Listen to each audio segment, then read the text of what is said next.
علیکم ورحمۃ اللہ وبرکاتہ۔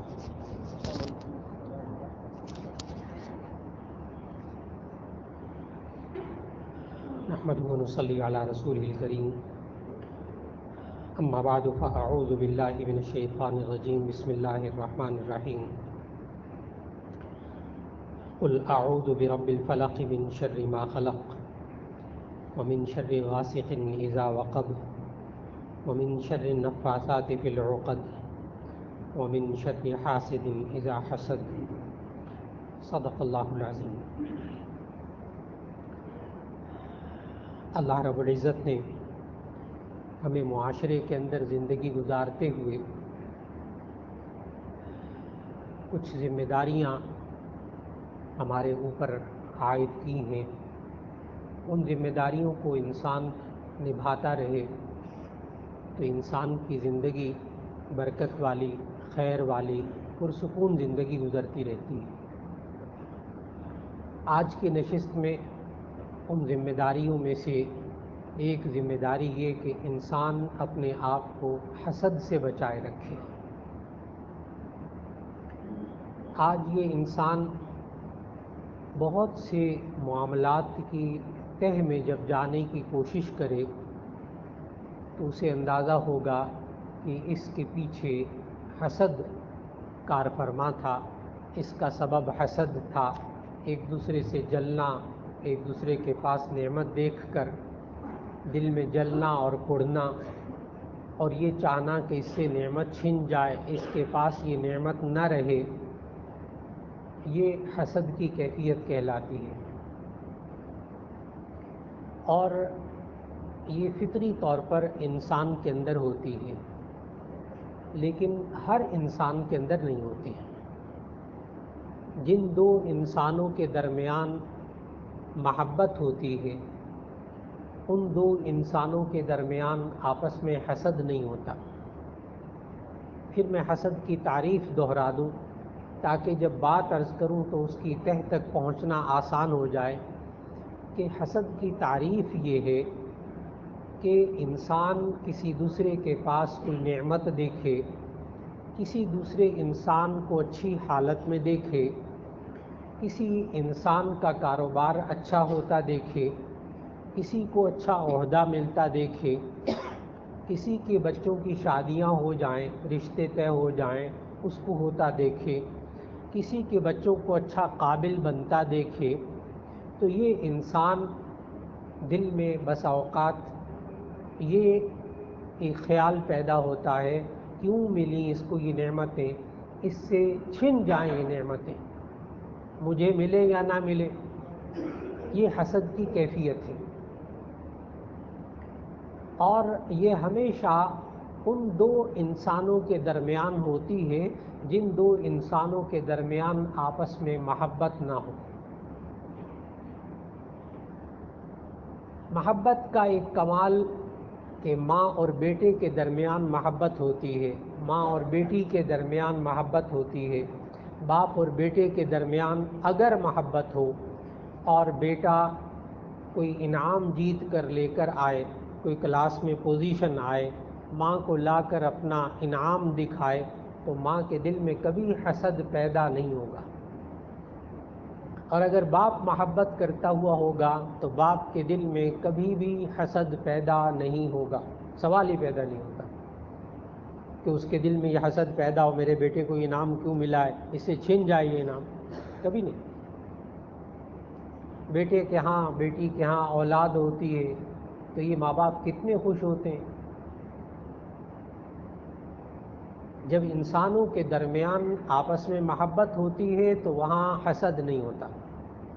یہاں تک کہ میاں بیوی کے درمیان بھی اگر محبت ہو تو ایسی صورت میں آپس میں حسد نہیں ہوتا، اور محبت نہ ہو تو حسد ہوتا ہے۔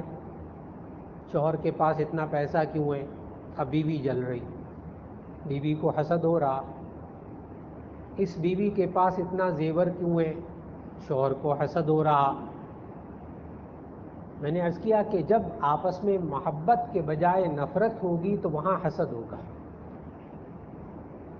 اور یہ انسان کو کہاں تک لے جاتا ہے، ایک انسان دوسرے انسان کو نقصان پہنچانے کی کوشش کرتا ہے، زبان کے ذریعے، اپنے قلم کے ذریعے، اپنے عمل کے ذریعے نقصان پہنچانے کی کوشش کرتا ہے۔ یہ انسان دوسرے انسان کو اچھے عہدے پر دیکھتا ہے، ترقی کرتے ہوئے دیکھتا ہے کہ اس کی دفتر کے اندر ذرا ریپوٹیشن اس کی اچھی ہو رہی ہے، تو یہ اس کے عیب تلاش کر کے مشہور کرتا ہے، آفس میں افسران تک پہنچانے کی کوشش کرتا ہے، کوئی موقع مل جائے تو ٹانگ کھینچنے کی کوشش کرتا ہے۔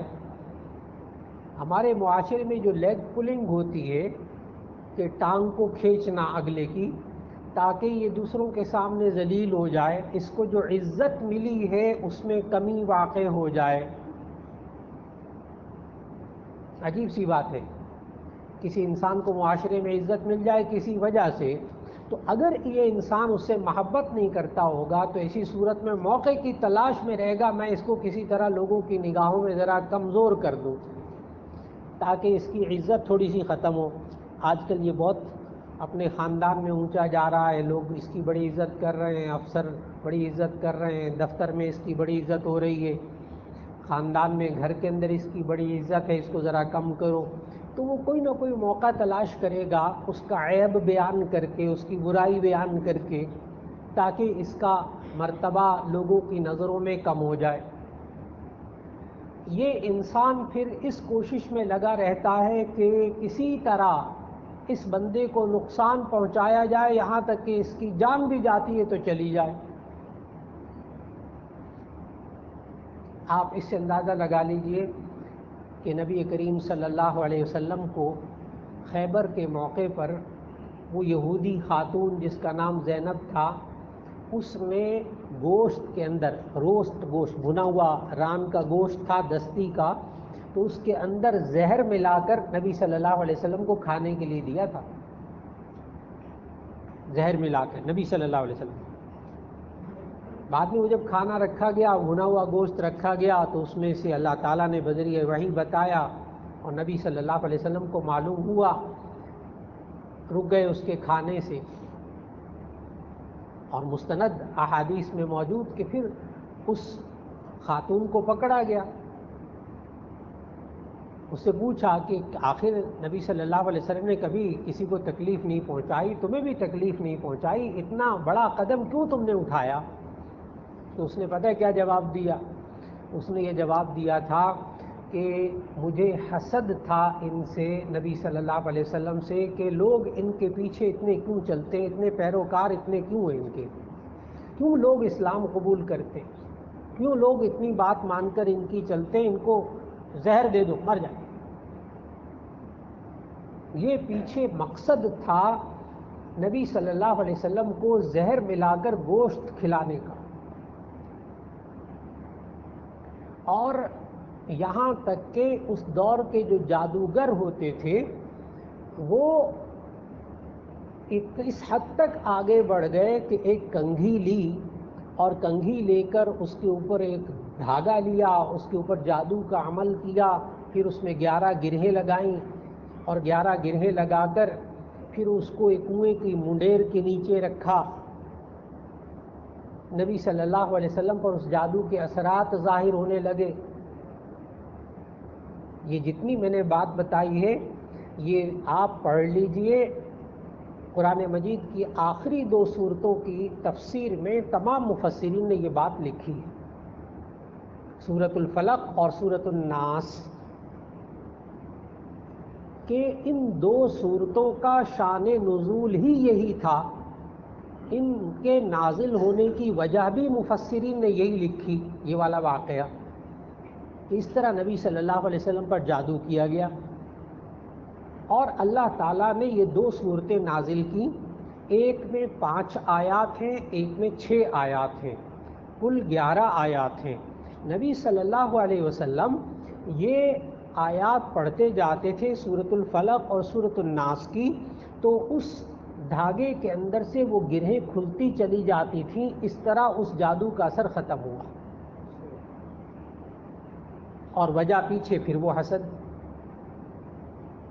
یہاں تک کہ اللہ تعالیٰ نے جو صورتیں نازل کی، سورۃ الفلق جو ابھی تلاوت کی، اس کا ترجمہ عرض کرنے لگا ہوں تو آپ غور کیجئے گا کہ اللہ تعالیٰ نے ہمیں کیا تعلیم دی ہے، تاکہ اس سے ہم اس بات تک پہنچ سکیں کہ اگر ہمارے گھر کے اندر، ہمارے دفتر کے اندر، ہمارے خاندان کے اندر، ہمارے کاروباری حلقوں کے اندر اگر کوئی ایسا حسد کا معاملہ ہونے لگے تو ہمیں کیا کرنا چاہیے؟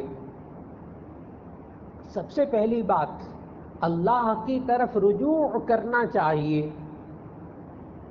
اور یہ جتنے سفلی عملیات کرنے والے ہیں، جادو ٹونا کرنے والے لوگ ہوتے ہیں، ان کے پاس جانا جائز نہیں ہے، چاہے مال کا نقصان ہو جائے، چاہے جان کا نقصان ہو جائے، ان کے پاس جانا جائز نہیں ہے۔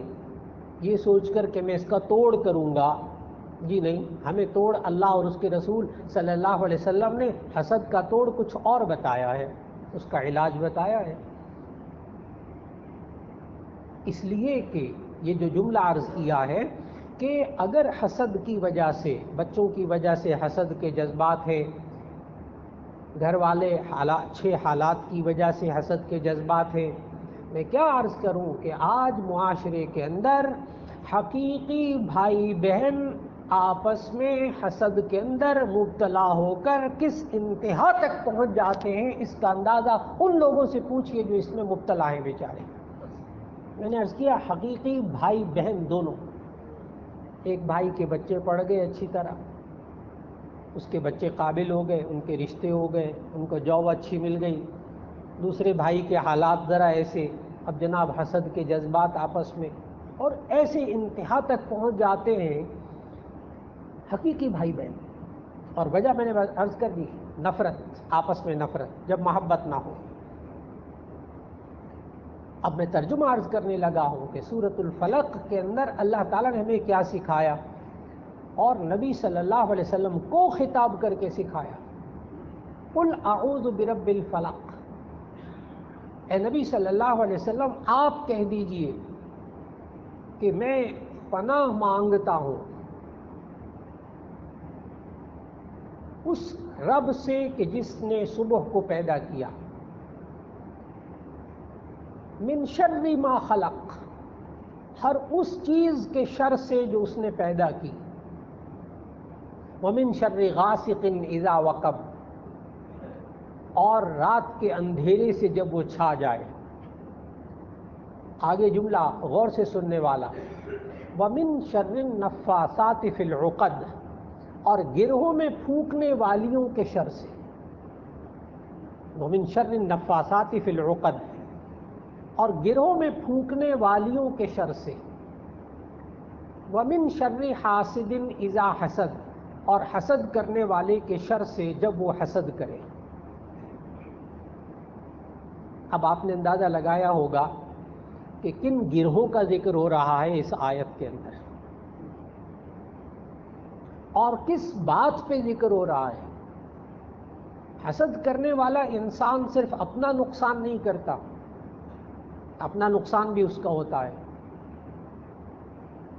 جو انسان جلتا ہے، کڑتا ہے، دوسرے کے پاس نعمتیں چھن جائیں، یہاں یہ عرض کرتا چلوں کہ حسد کی ایک سٹیج ایسی ہے جس پر گناہ نہیں ہوتا، انسان کے نامہ اعمال میں گناہ نہیں لکھا جاتا۔ پھر دوسری سٹیج ایسی ہے کہ اس پر اس کے نامہ اعمال میں گناہ لکھا جاتا ہے۔ پھر تیسری سٹیج یہ ہے کہ انسان اس گناہ سے بچ کر اپنے آپ کے حصے میں نیکی ڈلوا لے، یہ تیسری سٹیج ہے۔ پہلا درجہ بتایا، پہلی سٹیج کہ جس میں گناہ نہیں ہوتا۔ یہ بات بڑے غور سے سننے والی ہے، اس لیے کہ انسان بسا اوقات حاسدانہ خیالات کی وجہ سے بہت پریشان ہوتا ہے۔ اگر انسان کے ذہن میں کسی کی اچھی حالت دیکھ کر، کسی کے اچھے قابل بچے دیکھ کر، کسی کے مال و دولت کو دیکھ کر، کسی کی ترقی کو دیکھ کر اگر دل میں خیالات پیدا ہو جائیں، اس حد تک انسان کی پکڑ نہیں ہے۔ اس حد تک گناہ نہیں انسان کے نامہ اعمال میں لکھا جاتا، صرف خیالات آ جائیں، اس پر پکڑ نہیں ہے، کیونکہ انسان بے بس ہے، خیالات آ جاتے ہیں، انسان روک ہی نہیں سکتا، صرف خیالات آ جائیں اس پر پکڑ نہیں، ابھی تک نامہ اعمال میں گناہ نہیں لکھا جائے گا۔ لیکن اگر اس نے اپنی زبان چلائی، اس حسد کے خیالات کو زبان سے نکالا، یا اپنے قلم یا اپنے عمل سے حاسدانہ خیالات پر عمل کیا، تو اس انسان کو گناہ ہوگا۔ کیسے؟ کسی انسان کو دیکھا کہ اچھا گھر بنا رہا ہے، کسی کو دیکھا کہ اچھی گاڑی، تذکرہ ہوا وہ فلاں نے نئی گاڑی لے لی ہے، تذکرہ ہوا کہ فلاں نے اپنا گھر بنا لیا ہے، اب یہ منہ سے کیا نکالتا ہے؟ کہتا ہاں کوئی لمبا ہاتھ مارا ہوگا۔ اب یہ جو اس نے جملہ منہ سے نکالا نا، یہ نکالنا یا نہ نکالنا، یہ بولنا یا نہ بولنا، یہ تو اس کے اختیار میں تھا نا۔ ہاں اگر اس کے دل میں حاسدانہ خیالات نہ ہوتے تو پھر آگے سے یہ کیا کہتا؟ فلاں صاحب نے نئی گاڑی لے لی، اچھا اللہ مبارک کرے ان کو، فلاں نے گھر بنا لیا، اچھا اللہ ان کو برکت دے، بہت مبارک ہو ان کو، یہ بھی کہہ سکتا تھا زبان سے۔ یا یہ اپنے عمل سے ظاہر کرے، اپنے قلم سے ظاہر کرے، ایسی حرکتیں کرنے لگے جس سے کہ دوسرا انسان اس سے نقصان پہنچ جائے، جیسا ہمارے دفتروں میں ہوتا ہے، جیسا ہمارے کاروباری حلقوں میں ہوتا ہے، جیسا ہمارے گھروں میں ہوتا ہے۔ یہاں تک کہ اپنی اولاد کی تعریف کرنے میں بھی احتیاط کرنی چاہیے۔ جب اولاد بڑی ہو جائے، سمجھدار ہو جائے، اگر کسی انسان کے 2 بچے ہوں، 2 بچیاں ہوں یا بیٹا بیٹی ہو، اگر یہ باپ یا ماں کسی ایک کی بے جا تعریف کرنے لگیں گے تو پھر ان 2 حقیقی بہن بھائیوں میں گھر کے اندر حسد پیدا ہوگا، اور وہ دوسری بیٹی یا دوسرا بیٹا جس سے زیادہ تعلق نہیں قائم رکھا جا رہا، وہ وقتاً فوقتاً شکایتیں لگائیں گے، حالات بگڑیں گے۔ گھر میں بہو آتی ہے، بیٹیاں بھی ہیں، بہو بھی آ گئی، اب بہو نے کھانا پکایا،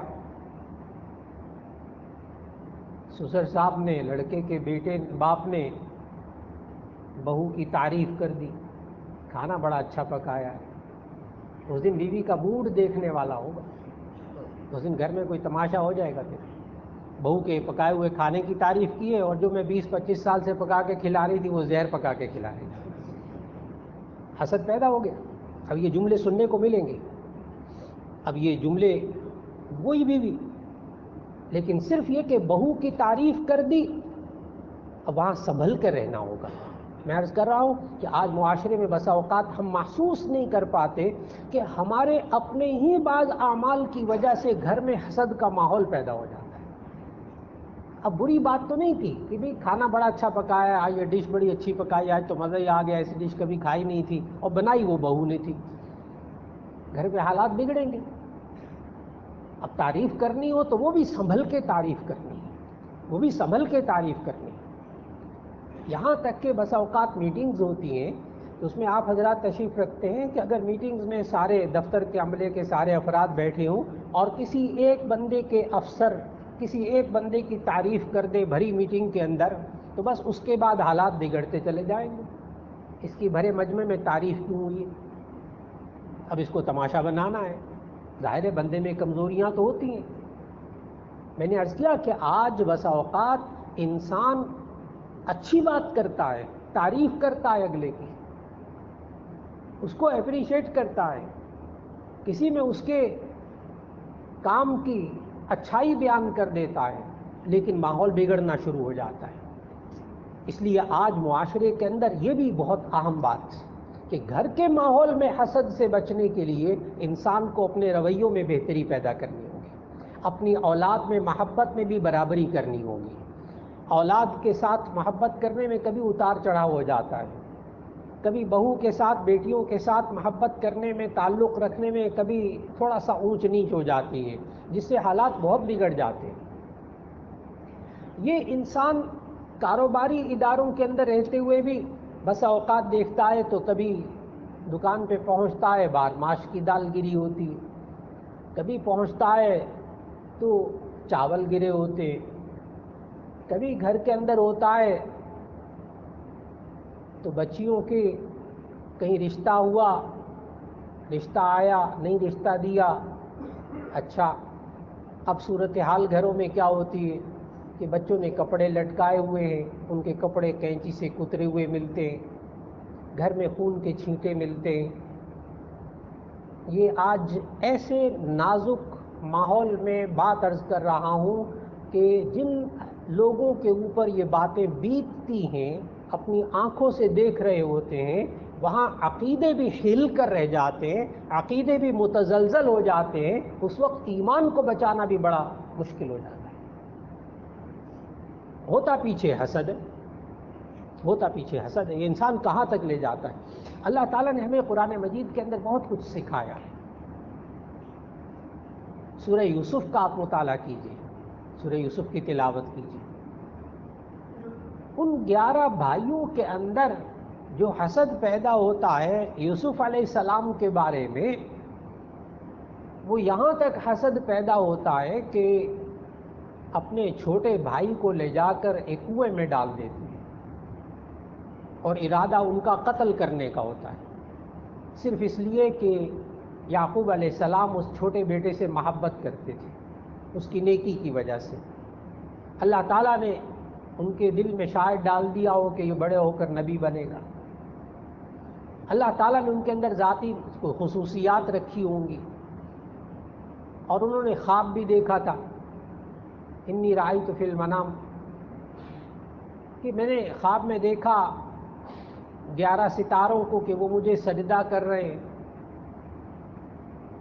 تو باپ نے، یعقوب علیہ السلام نے یوسف کو سمجھایا تھا، دیکھو یہ والا خواب اپنے بھائیوں کو نہ بتانا ورنہ وہ تمہیں نقصان پہنچائیں گے۔ دیکھیں ایک نبی اپنے بیٹے کو کیا سمجھا رہا ہے اپنے باقی بیٹوں کے بارے میں، کہ دیکھو جو تم نے یہ خواب دیکھا ہے کہ یہ سورج اور یہ چاند اور یہ ستارے یہ سجدہ کر رہے ہیں، تمہیں بہت بڑی عزت ملے گی، لیکن مقام ملے گا، لیکن یہ تمہارے بھائی تم سے حسد کریں گے۔ تو حقیقی بھائیوں کے اندر حسد ہوتا ہے، یہ ہمیں قرآن مجید میں سکھایا گیا۔ بڑے محتاط طریقے سے انسان زندگی گزارے، اس طرح کہ آپس میں حسد پیدا نہ ہو، کوشش ایسی ہو، اور وجہ آپس میں محبت ہوگی تو انشاءاللہ حسد نہیں ہوگا۔ اور اگر معاشرے کے اندر کہیں ایسا نظر آ جائے کہ حسد کی وجہ سے وہ گروہوں میں پھونکنے والی بات ہو جائے اور حالات ایسے نظر آ جائیں، تو پھر ایسی صورت میں سب سے اہم ترین کوشش ہے کہ اپنے ایمان کو انسان بچائے، ایمان کو بچائے۔ بعض حضرات اس موضوع پر بات کرتے ہیں اور وہ یوں کہتے ہیں کہ جناب اگر ایسا ہو جائے، خون کے چھینٹے نظر آئیں، بچیوں کے کپڑے کٹے ہوئے نظر آئے، فلاں نظر آئے، یوں نظر آئے، اب اس کو تو جھٹلایا بھی نہیں جا سکتا، گھر کے اندر ہو رہا ہے، آنکھوں کے سامنے دیکھ رہے ہیں، کیا کریں پھر؟ کیا ہم سفلی عملیات والوں کے پاس جا سکتے ہیں اس کے توڑ کے لیے؟ تو اس کا جواب غور سے سنیے گا کہ ان حاسدانہ اعمال کی وجہ سے جان کا نقصان ہوا، مال کا نقصان ہوا۔ ابھی ایک بہت بڑی دولت انسان کے پاس موجود ہے اور وہ ہے ایمان کی دولت۔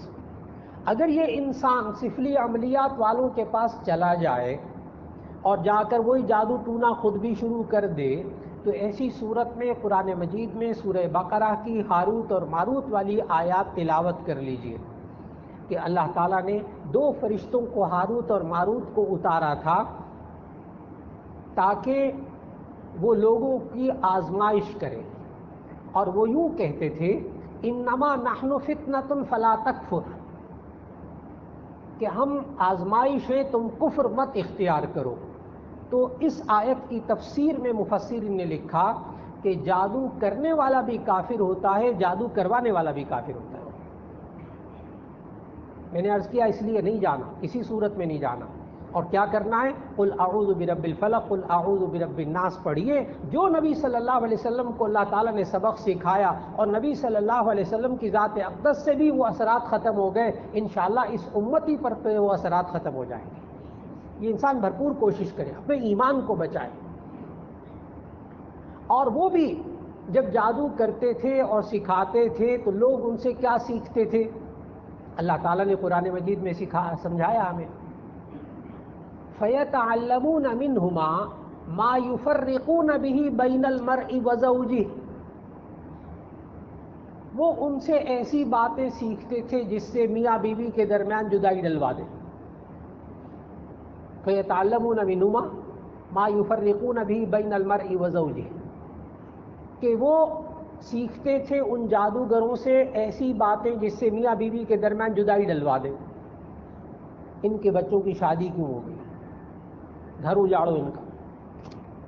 آج یہ معاشرے کی روش ہے، آج یہ معاشرے کی روش ہے. اور یہ اللہ تعالیٰ ہمیں قرآن مجید میں سکھا رہا ہے کہ اس دور سے یہ انسانوں کے درمیان آپس میں یہ حسد والے معاملات چلتے آ رہے ہیں. اس لیے میاں بیوی کے آپس کے تعلقات اور رشتوں کو بچانا بھی آج بہت ضروری ہو چکا. ان کو بھی رجوع الی اللہ، اللہ کی طرف رجوع کرنا سکھانا بہت ضروری ہو چکا کہ کہیں ان میاں بیوی کے آپس کے جھگڑے، یہ گھروں کے جھگڑے یہ حسد کی وجہ سے تو نہیں ہے. اس کی تہ میں جانا پڑے گا اور یہ سکھانا پڑے گا کہ نبی صلی اللہ علیہ وسلم نے یہ سکھایا کہ ایک انسان نمازیں بھی پڑھتا ہو، روزے بھی رکھتا ہو، نیک بھی ہو، نیکیاں بھی کرتا ہو، لیکن اس کے اندر جلن اور کڑھن رہتی ہو، حاسدانہ خیالات رہتے ہو، تو ایسے انسان کو ایک حدیث ذہن میں رکھنی چاہیے. نبی صلی اللہ علیہ وسلم نے ارشاد فرمایا، ایاکم والحسد فإن الحسد یأکل الحسنات کما تأکل النار الحطب. حدیث کو سمجھنا ہوگا کہ یہ حسد میں مبتلا انسان اپنا نقصان کیا کرتا ہے. فرمایا ایاکم والحسد، تم لوگ حسد کرنے سے بچو. کیوں؟ فإن الحسد یأکل الحسنات، کیونکہ یہ حسد نیکیوں کو اس طرح کھا جاتا ہے کما تأکل النار الحطب، جیسے کہ آگ خشک لکڑی کو کھا جاتی. جس طرح آگ خشک لکڑی کو جلا کے راکھ کر دیتی ہے، جو انسان حسد میں مبتلا ہوتا ہے وہ انسان اتنا جلتا ہے کہ اس کی نیکیاں بھی جل جاتی ہیں. اور معاشرے کے انسان ایسے انسانوں کو بہت اچھی طرح پہچانتے ہیں جو حسد کرتے ہیں. آج وقت کی بہت بڑی ضرورت ہے. اپنے گھروں کے ماحول کو حسد سے بچانے کی انسان کوشش کرے. اپنے کاروباری اداروں کے ماحول کو حسد سے بچانے کی کوشش کیجیے. آج اپنے رشتوں میں حسد سے بچانے کی کوشش کیجیے، اور جہاں حسد کی کیفیات نظر آئیں اس کا علاج کرنے کی کوشش ہو جائے. اور سورۃ الفلق، سورۃ الناس، یہ 2 صورتیں اور 7 قل هو اللہ احد، یہ پڑھ کر انسان اپنے ہاتھوں پر دم کرے اور اپنے سارے بدن پر پھیر لے. یہ اس لیے عرض کر رہا ہوں کہ یہ والا عمل صحاح 6 میں لکھا ہے. حدیث کی صحیح ترین 6 کتابوں میں روایت موجود ہے کہ نبی کریم صلی اللہ علیہ وسلم ہر رات کو سونے سے پہلے یہ 3 صورتیں پڑھ کر اپنے ہاتھوں پہ دم کر کے 3 مرتبہ یہ تینوں صورتوں کو پڑھ کے اپنے ہاتھوں پہ دم کر کے اپنے بدن پر پھیر لیتے تھے. یہاں تک کہ آخری زندگی کے حصے میں جب بہت تیز بخار ہوا اور بہت زیادہ طبیعت خراب ہوئی تو حضرت عائشہ رضی اللہ تعالی عنہ اپنی بیوی سے کہا کہ تم یہ 3 صورتیں پڑھو اور میرے ہاتھوں پہ دم پھونک دو اور میں اپنے ہاتھ جسم پر اس کو مل لوں گا. تو صاحب قرآن کو تو ضرورت ہے 3 صورتیں پڑھ کر دم کرنے کی. آج امتی کیوں بے فکر ہو گیا؟ اپنی طرف سے، اپنے بچوں کی طرف سے، اپنے گھر کی طرف سے، اپنے کاروبار کی طرف سے یہ امتی کیوں بے فکر ہو گیا؟ نبی صلی اللہ علیہ وسلم خود یہ عمل فرماتے تھے. صاحب قرآن جن پر قرآن حکیم نازل ہوا، اللہ تعالیٰ کے محبوب ترین بندے، اللہ تعالیٰ چاہتا تو نبی صلی اللہ علیہ وسلم پر کوئی اثر کسی طرح کا کبھی ظاہر ہی نہ ہوتا، لیکن امت کو تعلیم دینی تھی کہ اگر نبی صلی اللہ علیہ وسلم پر یہ اثرات ظاہر ہوئے تو نبی صلی اللہ علیہ وسلم نے کیا کیا، آج امتی کو بھی وہی کرنا ہوگا اور اپنے ایمان کو بچانا ہوگا۔ اللہ رب العزت ہم سب کو معاشرے میں رہتے ہوئے خود بھی حسد کرنے سے اللہ بچنے کی توفیق دے، اور دوسرے لوگ جو حسد کرتے ہیں ان کے اثرات سے بچنے کی اللہ توفیق عطا فرما دے۔ وآخر دعوانا ان الحمد للہ رب العالمین۔